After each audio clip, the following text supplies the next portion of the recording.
the greatest gift that we can give is to heal ourselves, is work on ourselves, and to then be able to live by example from that place. And that has a huge impact on others.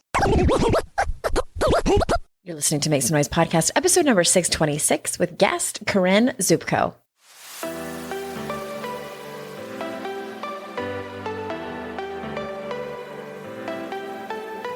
Welcome to Make Some Noise podcast, your guide for strategies, tools, and insight to empower yourself. I'm your host, Andrea Owen, global speaker, entrepreneur, life coach since 2007, and author of 3 books that have been translated into 18 languages and are available in 22 countries. Each week, I'll bring you a guest or a lesson that will help you maximize unshakable confidence, master resilience, and make some noise in your life. You ready? Let's go. Hi, everyone. Welcome to another episode of the podcast. I am so glad you're here. As I mentioned last week, I am rebroadcasting a handful of episodes between now and the rest of the year. And these are my most downloaded shows. Anytime I do an episode on anxiety, y'all listen up. You really do. And I appreciate that. And so today we are rebroadcasting the amazing Corinne Zupko. And it was such a fantastic conversation way back in 2018. So it's been a minute since I've had her on. So I'm assuming that you either forgot about the episode or you haven't heard it. So I hope you enjoy this rebroadcast. Also, I do have some openings for private coaching right now. If you want to learn more about it, if you would like to consider being supported by yours truly, head on over to andreaowen.com/links. That's where you'll find everything. That's where you'll find the coaching page to read more about it, as well as fill out an application. And that application goes directly to me, and we can hop on the phone and see if it's a great fit. So let me tell you a little bit about today's guest. Corinne Zupko, LPC, is the author of the best-selling book, From Anxiety to Love, a radical new approach for letting go of fear and finding lasting peace. She began her work with A Course of Miracles and mindfulness meditation after struggling with debilitating anxiety and panic attacks, and now lives anxiety-free. Corinne is a keynote speaker, adjunct professor of counseling education at the College of New Jersey, licensed counselor, board-certified coach, and teaches weekly mindfulness meditation classes at a major U.S. financial institution. So without further ado, here is Corinne. Corinne, thank you so much for being here. Thank you for having me. I'm so excited. I know. That's why I have this sing-songy voice. As I'm excited. Well, and as I was telling you before we started recording, I've had a couple of episodes. In the 250 episodes I've had a couple that were specifically about anxiety. I think I had a listener Q&A episode about that and another expert on about it. But they tend to be my most downloaded episodes, my most popular. And that tells me that a lot of y'all listening struggle with anxiety, probably anywhere from a low-grade anxiety to clinical anxiety disorder and panic disorder. So I was excited to have you on and so glad that our paths have crossed. And so let's just sort of start from the beginning. I know your book starts with, and everyone, because I haven't mentioned it, From Anxiety to Love, a radical new approach for letting go of fear and finding lasting peace. Your book opens with a story about you having a panic attack in the middle of the night and calling your mom and sort of starting this journey. So either, start there or I'm really curious what inspired you to actually write a book on it. Yeah. So the inspiration to write this came out of my own complete desperation to find answers for the anxiety that I lived with for most of my life. So when I open the book, I'm actually recounting the story of my very first panic attack, which was, I was a sophomore in college at the time, but I had actually had anxiety for years. And I mean, since the age of 2. So my first psychiatric diagnosis came at that time when I was about 1.5, 2 years old. That was separation anxiety disorder.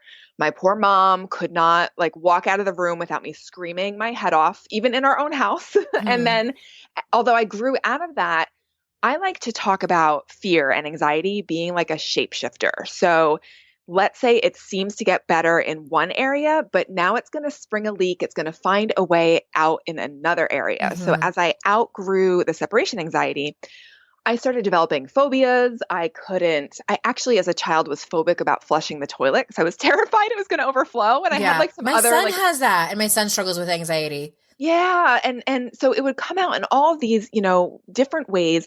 I had an ulcer by the time I was 12 because I was worrying so much. And the incident that happened when I was a sophomore in college was triggered by the death of a student who was a year older than me at the time, and I didn't know him, but supposedly he was at a party the night before, totally fine, Mhm. and was dead the next morning from meningitis. And it unraveled me at the seams. I just thought, how can somebody be okay and then Yeah. suddenly, be gone? And my biggest anxiety trigger for the most part of my life was always surrounding health stuff and body stuff. Like, oh my God, what is this physical symptom? I must be dying. Like, and I'd Mhm. go to the absolute worst case scenario. So when that happened, I remember learning about it and feeling this spike of fear just come up through my body and like, oh my God, like, is that going to happen to me? What's going on?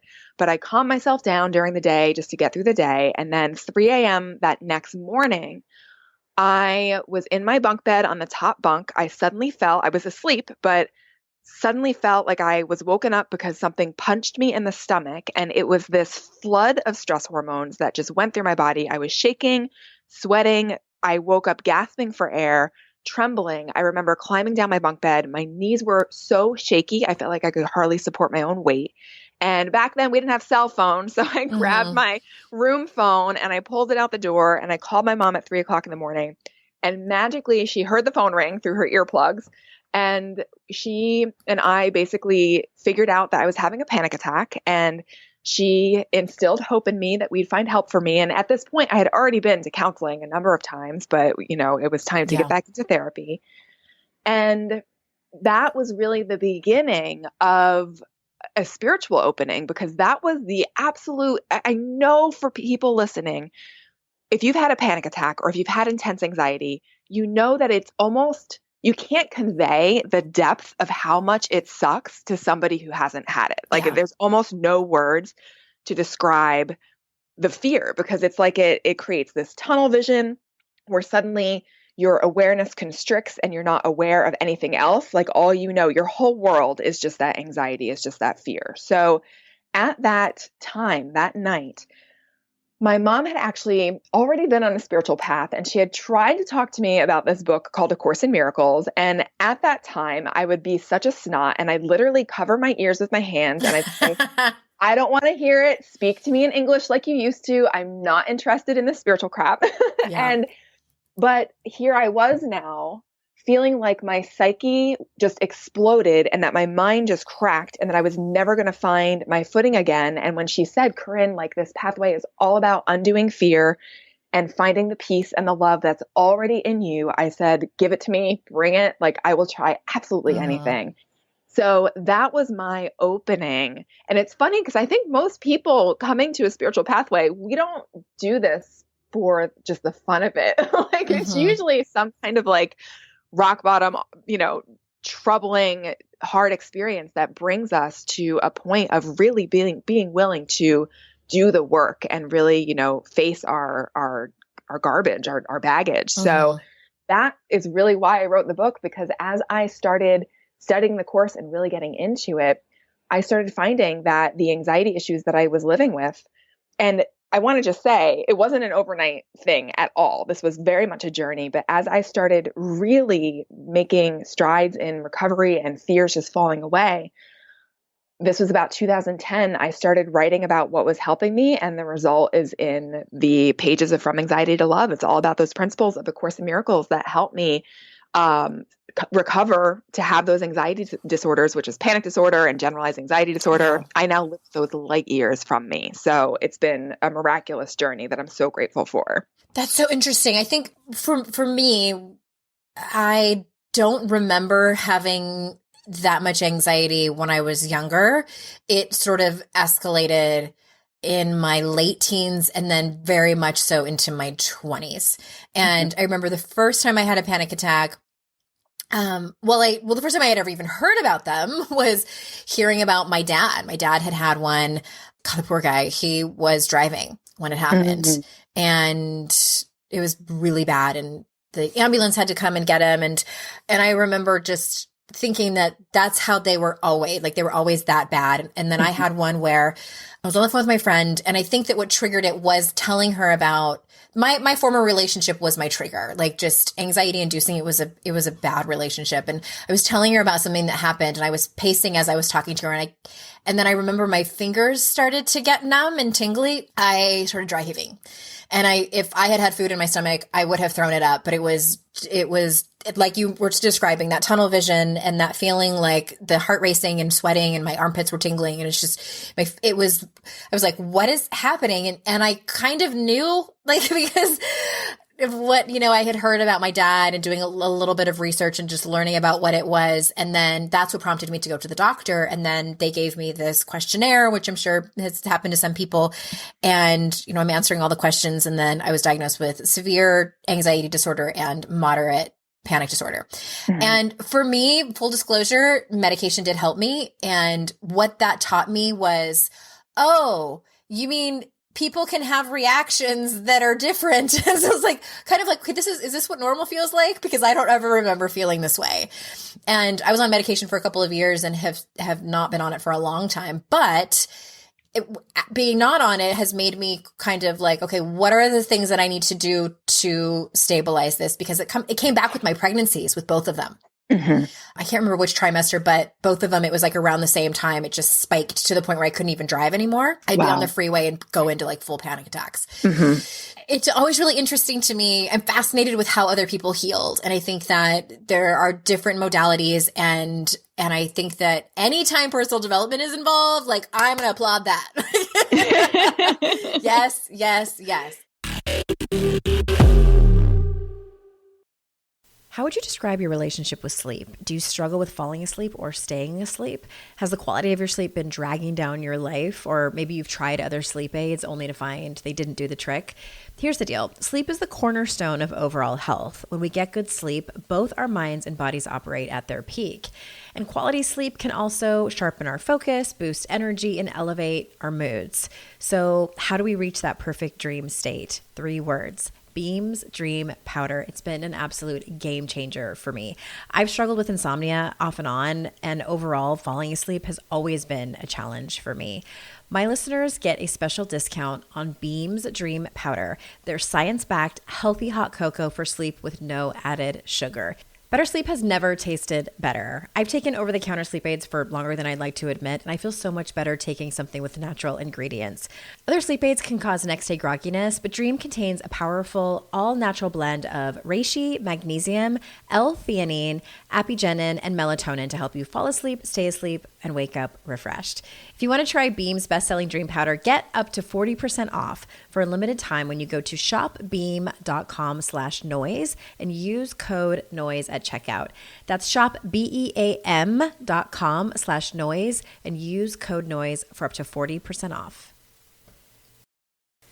In those moments when money isn't moving as fast as your dreams are, Earnin provides the financial momentum you need to keep moving forward. Earnin is an app that gives you access to your pay as you work, up to $100 per day or up to $750 per pay period. Just download the Earnin app and verify your paycheck. Then access up to $100 a day as you work and leave an optional tip. Any money you access plus tips are automatically repaid from your next paycheck. You can use Earnin to pay for a girls' night out, last-minute gift for a loved one, or an unexpected vet bill. Make Earnin a part of your financial routine and join Earnin's over 3.5 million customers who say things like, when I think about Earnin, I think about financial stability and security. It gives me a lot of peace of mind. Download Earnin today, spelled EARNIN, in the Google Play or Apple App Store. When you download the Earnin app, type in Noise under podcast when you sign up. It'll really help the show. Noise under podcast. Subject to your available earnings, location, daily max, and pay period max. See earnin.com/TOS for details.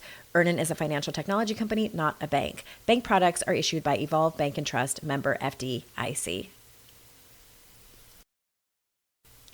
I've taken several classes with Masterclass on things like communication, entrepreneurship, and storytelling, and absolutely loved every single one because of their caliber of instructors and how concise the classes are. With Masterclass, you can learn from the best to become your best. For just $10 a month, an annual membership with Masterclass gets you unlimited access to every instructor. Make new habits with New York Times bestselling author James Clear, improve your physical and mental well-being with leading gut health experts, or build stronger relationships with renowned psychotherapist Esther Perel. I had gotten curious about how to be a better communicator, so I took the Art of Negotiation class with Chris Voss. It helped me learn to read body language, speech patterns, and more so I can better communicate with who, you might wonder? My teenagers. Plus, every new membership comes with a 30-day money-back guarantee. Don't wait another moment to start your learning journey with Masterclass. Right now, our listeners get an additional 15% off any annual membership at masterclass.com/Andrea. That's 15% off at masterclass.com/Andrea. masterclass.com/Andrea.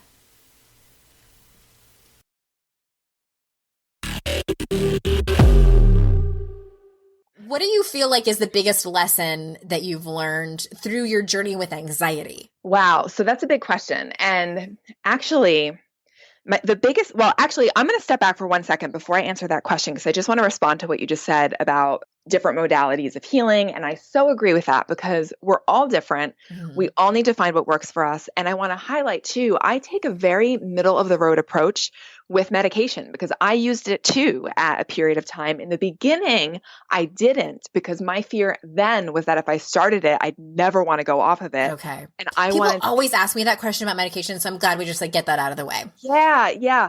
I, at that time, just really wanted to know what is actually making me feel better without medication being in the way. But I had another really significant debilitating episode in 2009. And it was then that I needed some support. And that's exactly what I looked at it as. It's a form of support.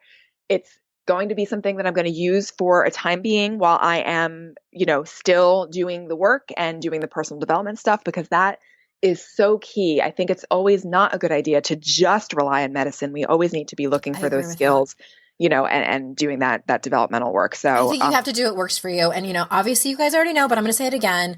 We are not doctors. Talk to your medical doctor. But I do think that it can work for some and it's not right for others. So yeah, it's a very personal choice. Yeah, definitely. So going back to your question about the biggest lesson that I've learned from anxiety. Now, what I might start to say might sound totally out there. So I just want to preface this, because this is what worked for me. And just like you said, we all are different and we have to find different modalities. My anxiety was very existential. So I would wrestle when that student died back when I was in college. I was like, if people say that God is love, how can a loving God create things that die? That just doesn't make sense to me. I really wrestled with questions like, why are we here?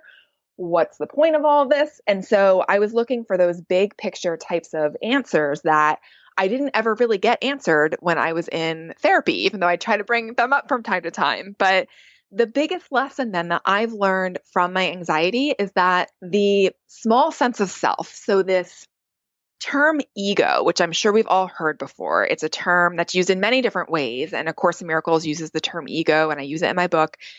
We can think about ego as this fearful part of our mind that tells us that we are small, that tells us that we are this limited sense of self that's separate from everything we see and everyone we know.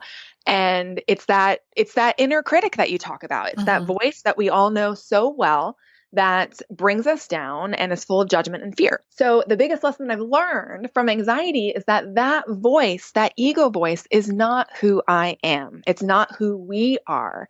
There's another voice, there's another identity within us that's waiting for us to remember it. And this other voice is the voice of love. So we all have a thought system in our minds that is there. It's quieter than the ego voice. It is telling us of our magnitude, of our love that exists within every single one of us. And the thing is that it's quiet. Yeah. It's not like that loud inner critic voice. It's on loop all the time. Exactly. So we have to start to learn how to tune into this other voice in our minds. And so my biggest lesson is through the anxiety, I've learned that voice of love, that higher self is actually our true identity. It's my true identity. It's the identity that all of us have, and it's what connects us all. And I like to think about it as being love with a capital L. And so is that the voice that you call the inner therapist? Yes. Okay, yes. that's what I thought. Yep. And so you just explained it, because there's so much to unpack for, not that there is, but there can be so much to unpack for people around the word God, and the people that listen to this are all different kinds of beliefs. And so do you feel like someone has to be spiritual to do this work, or what's your take on that? My take is that you don't have to believe in God. Now, the first thing I want to say is that when you hear that word, and I totally agree with you, we have so much baggage surrounding that word. When I use that word, I'm not referring to a dude with a white beard who's sitting upstairs and orchestrating things. The clipboard, judging you. Right, judging and keeping score.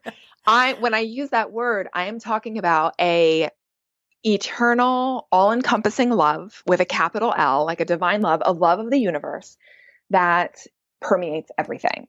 So I don't think you have to consider yourself spiritual or believe in any kind of higher power, but I do think that you need to believe in love and compassion, and that is something that's worth cultivating in all of our lives. Yes. And I talk about the inner critic a lot over here, what you call the ego. So I'm pretty sure my listeners are familiar with that. And I don't know if I have a voice for, like, I might call the inner therapist maybe your intuition.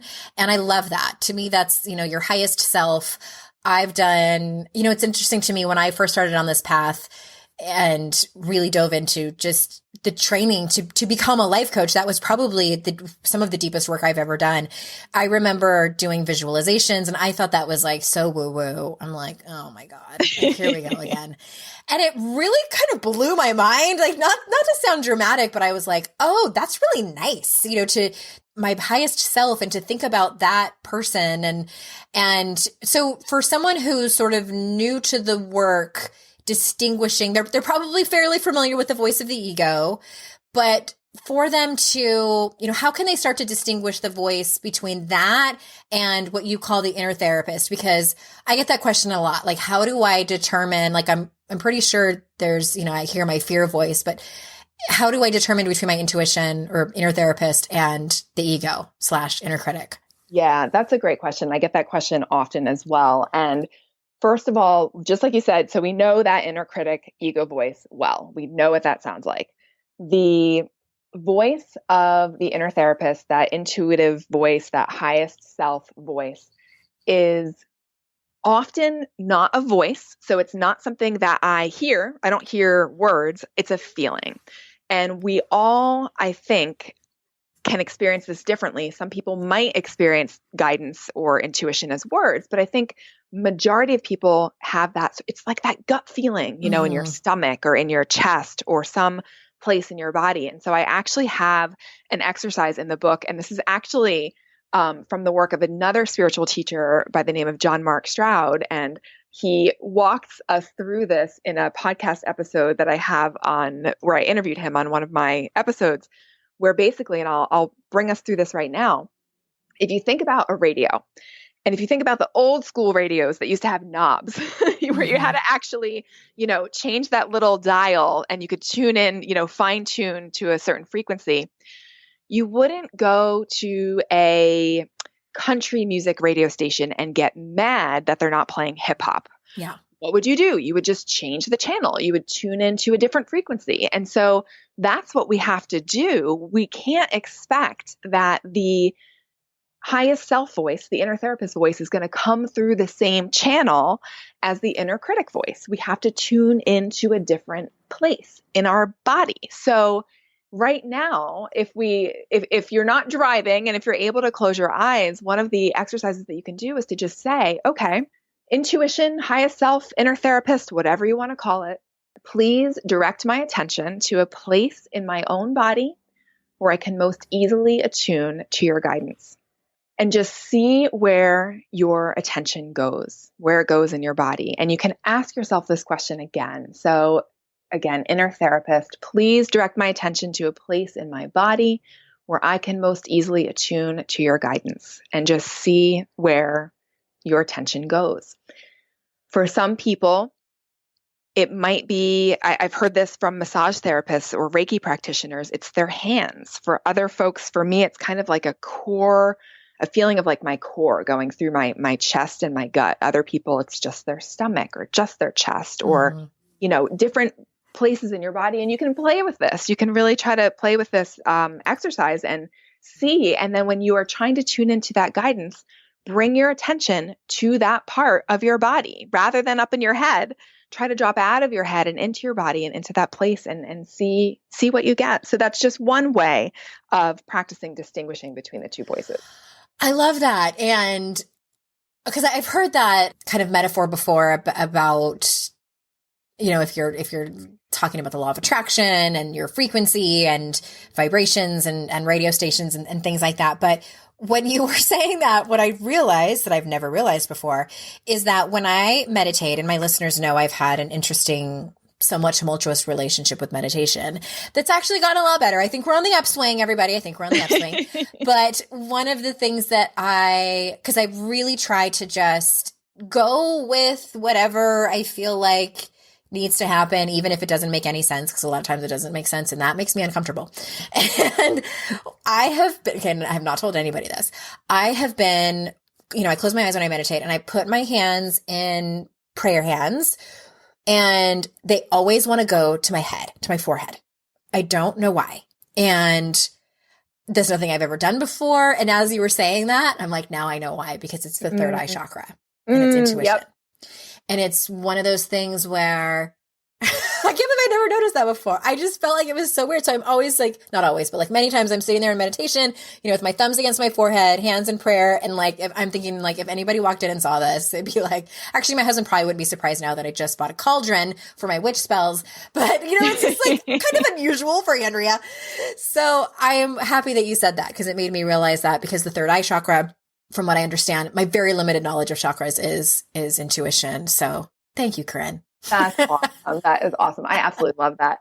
I really do. And so another thing just to add about this distinguishing between these two voices is that I heard you talk about this in one of your other shows, that inner critic voice doesn't go away. It's not like it's going to stop and suddenly we're just going to always be able to hear, our intuition.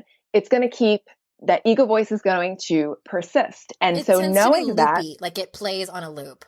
yeah, it sure does. And so it's not, there's a quote from A Course in Miracles that I'm paraphrasing. It's not that we're going to stop having those ego thoughts or judgmental thoughts. It's that we have none that we would keep. So when we're trying to tune into guidance and we're feeling bombarded by the ego, we can actually talk to the part of our higher mind. We can talk to our intuitive part and say, hey, help. Like, I really, really want to get clear on this. I'm willing to see these fearful thoughts differently. I'm willing to hand them over. Help me. And so we can actually dialogue with the intuitive part of our mind, because it's a part of our mind. It's not anything separate from us. And, ask for some guidance, for some assistance in getting guidance. I love that. I was talking to Alianka. Polianka was on the podcast, and we were talking about, what do you ask for when you're doing rituals or when you're doing meditation? And that's one of the things that it sounds similar to what you were just saying. Like, I ask just to be shown the way by my spirit guides and things like that. So, because I think sometimes we get caught up in like, what am I supposed to ask for? And like, do I want $1 million or all these things? And I'm like, hey, if I meant to have $1 million landing in my lap, then so be it. Just show me the way. So. Right. Yeah. And you know what? With that question, I love that question. What do I even ask for? Anybody listening who has anxiety, that peace of mind is no small gift. And so that's my prayer for, not just for myself, but for all, is, praying for that peace of mind, because hurt people. Yeah. If we were all happy and peaceful ourselves, the world would be, a very, very different place. And so praying for that peace of mind, asking for peace of mind, and being, asking to be shown the way to that peace of mind. What beliefs do we have to let go of? What fears do we have to look at with our inner therapist? That can be a very healing process. I remember when I had more anxiety, and I would do this morning ritual where I think the question I would answer every day was something like, how do I want to feel today? Like, what am I asking for? And day after day, I did not change it. It was always peace and ease, because I struggled with that so much. So I hadn't thought about that in a long time. I love that word ease also, because if you think about what's the opposite of ease but strain, and how often in our busy to-do list and our crazy schedules in our culture are we feeling a sense of dis-ease or strain where it's constantly like, oh, I got to get to the next thing. And so that feeling of ease, of being able to approach our to-do list with a more relaxed attitude, just can completely transform our day. When it comes to raising kids, there's so much to consider. Things like, what do we feed them? When do we feed them? How do they sleep? What does it look like to raise kind kids? How does their nervous system work? How do I keep myself calm? What are my triggers? There's so much that comes into play, and we are distilling all of that information for you at Voices of Your Village podcast, where we bring experts in the field of early childhood and education and psychology and across the board so that you don't have to comb the internet for information. You get to show up and hang out and have shame-free, judgment-free conversations and insights into what it looks like to raise kind, empathetic, emotionally intelligent humans. I'm Alyssa Blask Campbell. I have a master's degree in early childhood education. I'm a mom of 2, and I am walking this journey right alongside you doing this work. Come hang out with me at Voices of Your Village, and we can dive into real conversations with actionable tips. Lynn, this time of year, parenting can be such a flusterclux. You've come to the right place. I'm Lynn Lyons, and I've been treating anxious families for over 30 years. I'm Lynn's sister-in-law and co-host Robin Hudson. Join us for Flusterclux, a podcast for parents who worry. Wait, that's everybody. Yeah, these last few years have felt like one long anxiety attack for so many. Why do you think parents are always surprised that a podcast about anxiety relates to them, even if no one in their house has an anxiety disorder? Well, worry is human. Everyone does it, and anxiety shows up when we face uncertainty. All the parenting tips you've taught me have been essential. I love to break it down into skills we need to manage worry in our families. We've covered so many topics: depression, burnout, meltdowns, perfectionism. Don't forget scary mothers-in-law. Right, but of course that's not my mother-in-law. Because that's my mother. And a listener. As a psychotherapist, I like to teach parents and kids how to respond to everyday moments in healthy ways. Managing anxiety really can be taught. It really can. And I'll even tell you what to say. We talk about serious stuff, but without being too serious. Anxiety wants everything serious. Anxiety doesn't stand a chance when we're laughing, even about the tough stuff. Are you overwhelmed by the things that get in the way of you doing what you want to do? Are you looking for ways to simplify life to better align with your values? Do you want to create space in your schedule so you have room for more of the good stuff? Play, joy, relationships, gratitude, and more? If you answered yes to any of these questions, I invite you to check out Edit Your Life, a podcast to help you edit the unnecessary from your life so you have more room to enjoy the awesome. Through episodes with me, Christine Coe, and a range of super smart, compassionate, and thoughtful guests, you'll come away with big picture insights and practical ways to declutter your home, schedule, and mental space without getting bogged down by perfection. I have always believed that small moments and actions matter tremendously. My goal is to help you find agency and space in your life through doable baby steps that will leave you feeling accomplished instead of overwhelmed. Check out Edit Your Life wherever you enjoy your podcasts.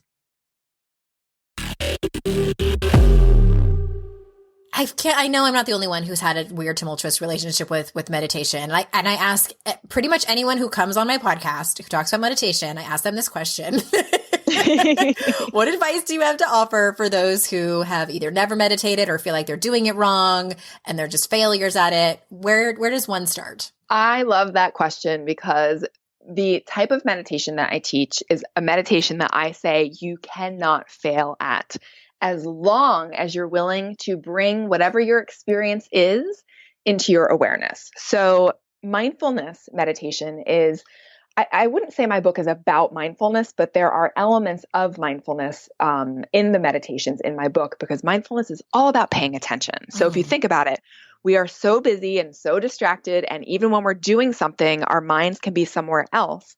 The practice of mindfulness is all about being fully present and with whatever it is that you're doing as you're doing it. So for folks who feel like, I try to sit down and close my eyes and I just have a rush of that monkey mind and a million thoughts, if you can just be aware that that's happening, you are practicing mindfulness meditation, and you don't even have to close your eyes to do this. So one of the great practices in mindfulness is more of an informal practice. Do what you need to do throughout your day. So let's use the example of washing the dishes. You're standing at the sink, and typically what would we do? We'd wash it. We'd be thinking about what we have to do next and just kind of mindlessly going through it. Instead, practice paying attention to one dish at a time, feeling the soapy bubbles and the warm water and smelling the soap and, paying attention as you scrub down that dish. It becomes really only washing the dish instead of washing the dishes because you're only doing one at a time. So you can bring this quality of paying attention into everything that you do. And as you do that throughout the day, that can be strengthened by a more formal practice where even if you sit down for not even 5 minutes, let's say 2 minutes, 1 minute, anything counts, where you just sit and become aware of what's happening around you. One of my favorite practices, it's summer, it's spring right now, but we've had a few hot summer days here in New Jersey where I love to just open the window and listen to the birds and just fully pay attention to the sounds outside, and bringing every time my mind wanders, because it will, that's normal. Every time it wanders, you just choose to not judge yourself for the wandering, and you choose to bring your attention back to listening or whatever, anchor you might be working with, whether it's your breath or a body sensation. So I like to say you can't fail at meditation as long as you're willing to bring whatever you're experiencing into your awareness and start with washing the dishes. I love that. I think you could even do that with like washing your hair. The things that invite us to slow down instead of, I know like a lot of my listeners, I'm being pulled in a lot of different directions and we're so distracted with our phones. And I feel like it's become so much easier for us to do, go than it is to slow down. I think that's why people, myself included, have felt a struggle with meditation. So baby steps, everybody. Total baby steps. And if you think about it, there's no structure in our culture that encourages us to slow down. No. There's definitely a movement it's not something now. Yeah. That's praised. So we have to remember, we're in a society that's very fast paced, and nothing out there is going to say, hey, go get quiet. We have to be the ones to choose to do that for ourselves. Yes. And that it actually, I think what I had a hard time believing is that slowing down and taking this time to try to quote unquote master meditation was actually going to help me. I was like, I don't believe you. So yeah, I totally get that. We have to really experience the benefits to really start to want to do it more. And I can definitely be a big nerd in terms of looking at, some research, and there's more mindfulness meditation research than I possibly know at this point, because it's just been so looked at in so many ways, but it's been shown to give the immune system a boost, to actual, to actually changing wiring in the brain. And it's the 8-week mindfulness-based stress reduction class that's become so popular in actually the whole world, not just the States, has been shown to help significantly with depression, anxiety, all sorts of quality of life issues, and, physical ailments as well. So the research is really exciting if you're a research junkie. Yeah, and I am too. Like, show me the science, show me the facts. And I feel like for me, it feels better to be in that place of, I concentrate my meditation on, like I was saying before, just focusing on asking for whatever it is that I need. And because again, like I get really caught up in the specifics, and I need to have the right question, my intention. I think those are all great if that works for you. But once I let that go and just concentrated on what do I need to be in order to be my best self, so that I can be a better leader, so that I can be a better mom and wife and friend and facilitator of this community, so that I can empower other women. I mean, that's a huge question. Yeah. And that's enough. Yeah, absolutely. And that's really where, for all of us, for you, for me, for everybody who feels, we're all in some type of community that we're leading, whether we realize it or not. The greatest gift that we can give is to heal ourselves, is to, work on ourselves, and to then be able to live by example from that place. And that has a huge impact on others. Mm-hmm. Well, I know that we love methodologies and processes and stuff like that. So you have like a 3-step recipe for healing in the book. So can you share that?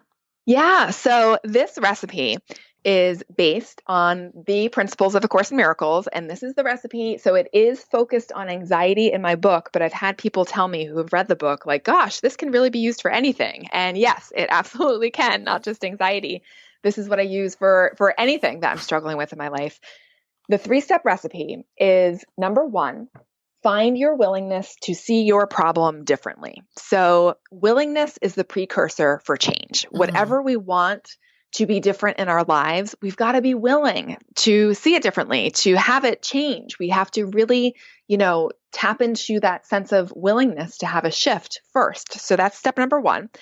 I will add that honesty, radical honesty, is something else that I talk about in the book. And that's so important in this work because if you ask yourself, let's say you have a relationship conflict and you ask yourself, am I willing to see this differently? If you're radically honest, the answer might be no, because they were a jerk and you're right and they're wrong, right? So we've got to be super honest in answering that question. Am I willing? And if the answer is no, I'm not willing. My little trick that I use is, okay, well, am I willing to see this differently? Yeah, sure. Okay, I'm not willing right that's now. A different question. I'm willing to be willing. So that kind of brings you into that willingness space of, being willing to see things differently. So that's step number 1. Step number 2 is to turn to your inner therapist. So we touched on this already with that idea of dialoguing with your higher mind. So we might say something like, inner therapist, or higher mind, I'm willing to see this differently. Please, take my willingness and give me the miracle instead. So we're literally asking for step 2.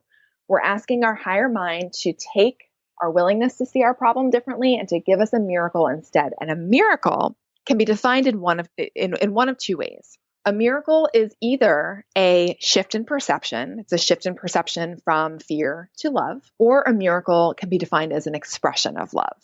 So oftentimes when we receive a miracle, it can be a very internal process. It might be a renewed sense of peace about something. It might be that we see something differently, or it might be that we have a loving interaction with someone, whereas before it was just, lots of conflict. So step number 1, find your willingness. Step number 2, give your willingness to your inner therapist and ask for the miracle instead. And step number 3 is to trust that it's done. Now, to be honest with you, I'm sorry. this is the hardest step. Yeah, that's why I was laughing. Yeah, totally. Because we can go through all 3 and be like, okay, great. Nothing happens or nothing happened. Now what? So this trust step, this is where, A Course in Miracles teaches us that the answer is actually given the moment that we ask. However, we might still be so caught up in fear. We might still have, enough fear blocks in our minds that we're not aware of the answer. We're not aware of, or we're not ready to receive that shift yet. So trusting can be really hard, but it's like a muscle. We start to do this work and have experiences that actually show us that there's kind of something to this process. And those experiences that we have can build our trust, as we go along. And so step number 3 becomes easier and easier. But I do break this down and we look at this in a bunch of different ways with more steps when it feels like just trusting is way too hard. Or that it's such a big word. Yeah. Yeah, it is such a big word. I agree. Well, and I love, just on a side note, one of the things I love about your book is that you have action step recaps in every chapter and a list of mantras to use and journal prompts. And that is so important to me in self-help because I've read so many self-help books that were great, but it was just someone talking at me. And I know that a lot of my listeners also love self-help books, and they know that I talk about this all the time, that it is about doing the work. And so everyone, from Anxiety to Love, A Radical New Approach for Letting Go of Fear and Finding Lasting Peace, definitely has all of those things in there. I love having, let's be honest, 3-step processes are great. But just it's doing the work. And speaking of trust, I think that trust is one of those things that, self-trust, it sounds like mostly this is. it's sort of an ebb and flow dance that I've done. And I'll fall into that fear and scarcity and lack, exclamation marks.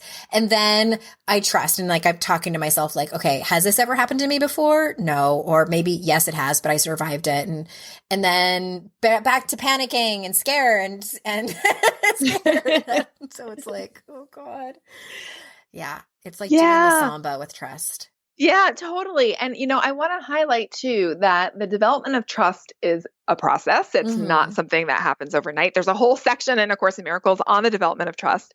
And this really, going back to what I said earlier about, the small self, that small ego self versus the higher self, this process of healing in this modality from this perspective is about a shift in identity. And if you think about it, we spend a lifetime, building up our identities. And here in this work, we're now learning how to shift our identity from, my identity as Corinne, which of course I still wake up thinking I'm Corinne every day, but it's an internal change of mind where now I'm starting to identify with a different part of my mind, with a different part of myself, my higher self, instead of that small self. And just like any new identity that we might develop, it can take some time to get to know that part of ourselves and to get comfortable with it. So it isn't, a switch that just flips and suddenly you're healed.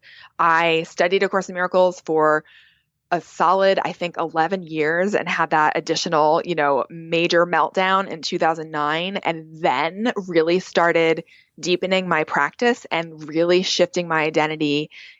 And again, I'm not saying that I'm there or that I'm perfect, but I really started living this and finding, like, for instance, now I used to be a phobic person about getting on an airplane. Like I would write goodbye letters to my family just in case. Beforehand. Yeah, like it was so anxiety provoking for me. If I was on a plane, I'd either have to be on medication or be like holding myself desperately in a state of meditation the entire time in order to not freak out.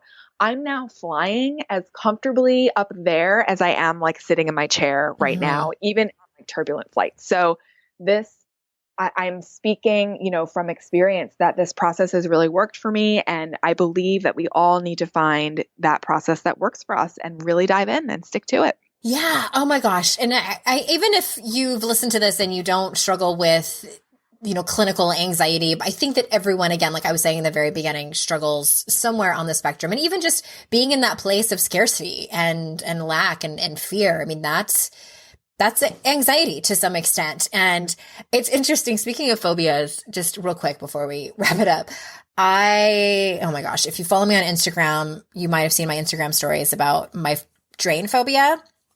And so I know it's ridiculous. Okay. So it started when I was a little kid.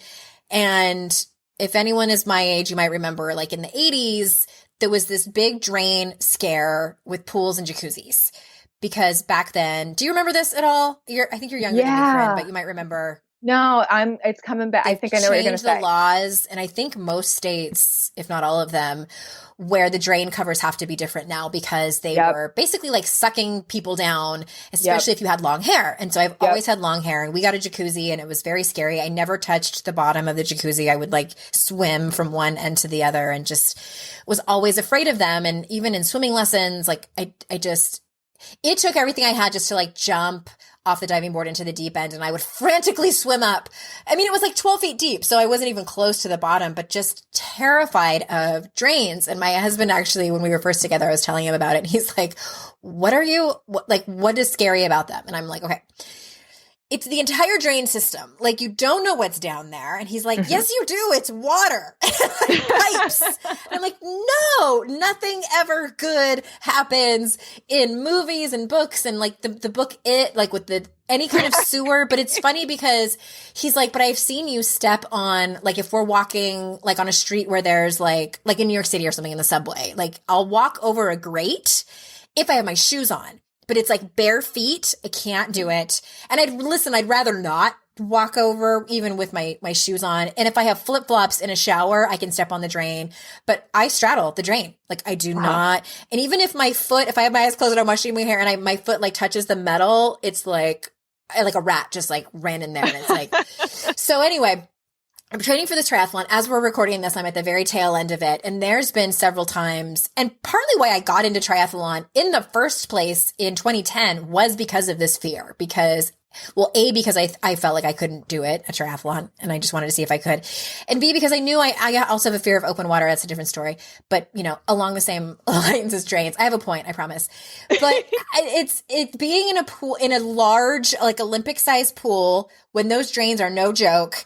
And not only just being in there, but I feel much safer if there's like a lot of people in the pool, but going in by myself to swim laps. There's a lifeguard there, but she's like 19, and I'm like, So anyway, the other day, and I've come a long way from this. I've learned to just not look at it. So I'm swimming. This was like just a couple of days ago, swimming. And I look over and my thought was, gosh, I haven't really like been that afraid of the drains lately. And I'm looking kind of like at the drain, which I know not to do. And then my next thought is, I had seen this video on YouTube, and there was like a broken drain that was like really old and it's like all dark in there. I thought of that thought. And then my point is like, it's so amazing how quickly our brain can just like grab us by the wrists and like take us down. Like, no, you're going to think these thoughts. But my point is that I knew where it was headed, and I told myself like, nope, it's not going to happen. And so I just didn't look at it and told myself like, I'm safe. It's totally fine. And just had this whole process that I take myself through. So I tell that story because I think that if you commit to really loving yourself through that process, and because I could beat myself up for it and be like, it's so stupid. What are you, 8 years old, like afraid of drains? And I'm like, I'm going to tell everybody, all y'all, 50,000 of you a month, that I'm afraid of drains. It's being compassionate with yourself and doing the work, because I don't want to not be able to swim in a pool because of that. Mm-hmm. That's awesome. And another, thing that I want to just highlight about your story is the awareness piece. Like, we really, as we do this work, we build an awareness muscle where you had that awareness to catch yourself, to see where your brain was taking you, all those associations that were coming up, and you were able to use that awareness to interrupt it and say, nope, hey, I'm safe, I'm fine.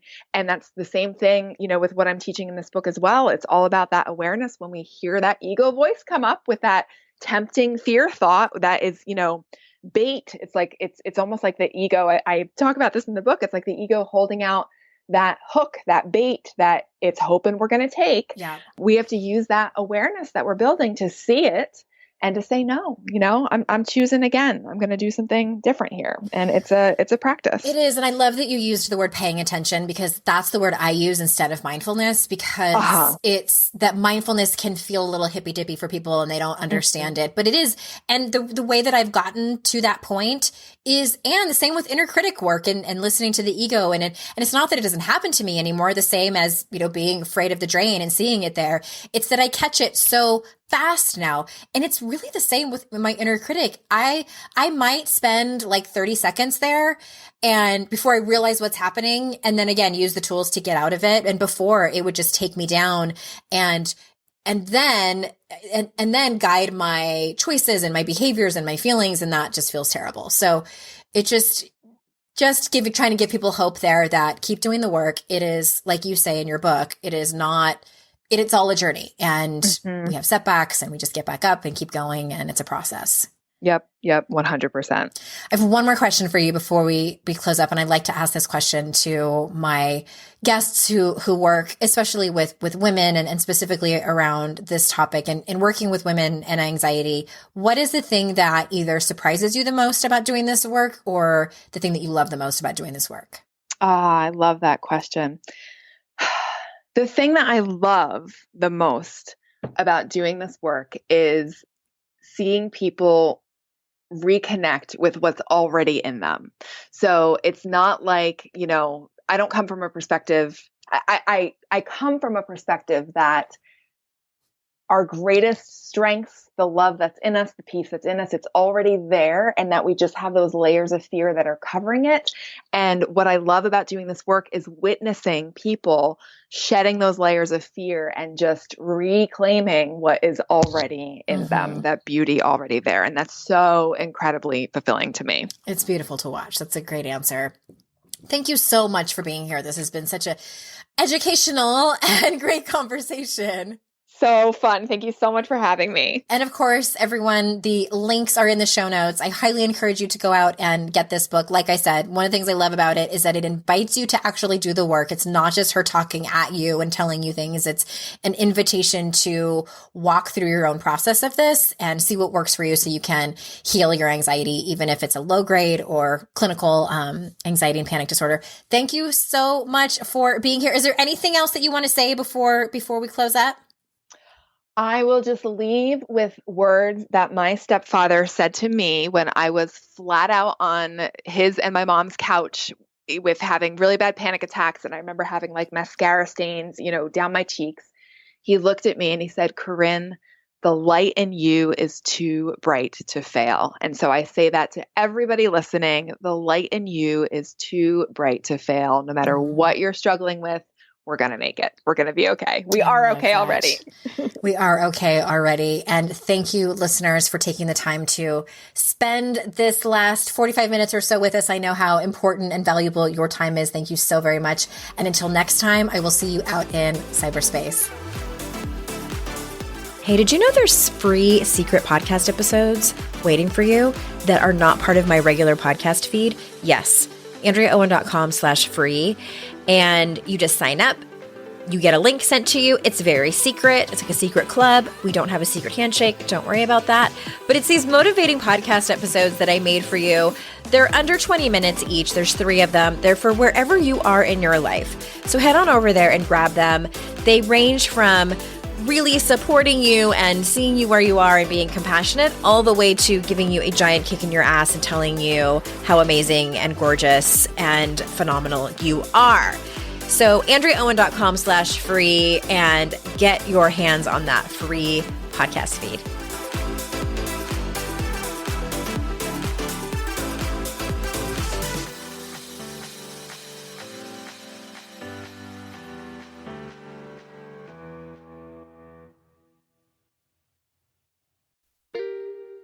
Are you a parent in need of a laugh and a little escape?